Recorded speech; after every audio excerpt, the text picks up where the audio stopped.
राजा उत्तानपाद की दो रानियां थीं, सुरुचि और सुनीति। सुरुचि प्रिय रानी थी, इसीलिए राजा का स्नेह उसी पर अधिक था।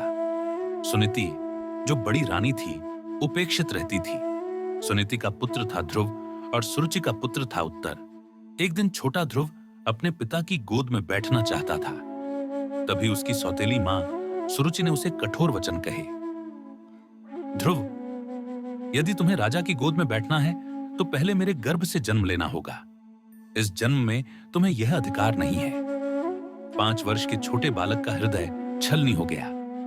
वे रोते हुए अपनी माता सुनीति के पास पहुंचे और सारी बात कह सुनाई। माता ने उसे समझाया, बेटा, यह संसार अस्थाई है। यदि सच्चा सुख और अटल स्थान चाहिए तो केवल भगवान विष्णु की शरण लो, वही सबका आश्रय है। माता के वचनों ने ध्रुव के हृदय में संकल्प जगा दिया। उन्होंने निश्चय किया, मैं ऐसा स्थान प्राप्त करूंगा जो न कभी छिने और न किसी से छोटा हो। ध्रुव वन की ओर निकल पड़े। मार्ग में देवर्षि नारद उनसे मिले। नारद ने पहले तो ध्रुव को समझाया, तुम छोटे हो, घर जाओ और खेलो, भगवान को पाने का समय बाद में आएगा। पर ध्रुव ने दृढ़ उत्तर दिया, मैं अपने पिता से भी बड़ा राज्य चाहता हूं, मुझे कोई रोक नहीं सकता। नारद जी प्रसन्न हुए और उन्हें मंत्र दिया, ओम नमो भगवते वासुदेवाय। साथ ही मथुरा के पास मदन वन में तपस्या करने का निर्देश दिया। फिर ध्रुव ने कठोर तप आरंभ किया।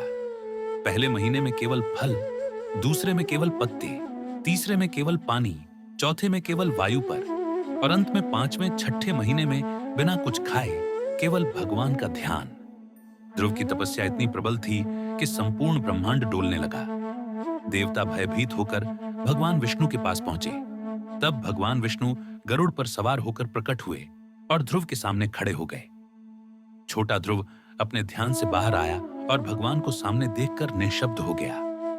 भगवान ने शंख से उसके माथे का स्पर्श किया। तुरंत ही उसके हृदय में दिव्य ज्ञान और भक्ति प्रकट हो गई।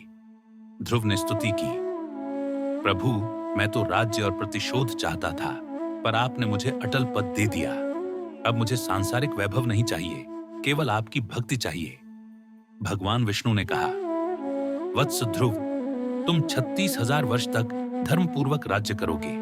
मृत्यु के बाद तुम्हें ध्रुव पद मिलेगा, जो प्रलय में भी अचल रहेगा। वह स्थान सदा के लिए तुम्हारा होगा। ध्रुव घर लौटे। राजा उत्तानपाद ने उन्हें प्रेम से अपनाया। कालांतर में ध्रुव ने दीर्घ काल तक न्याय और धर्मपूर्वक राज्य किया।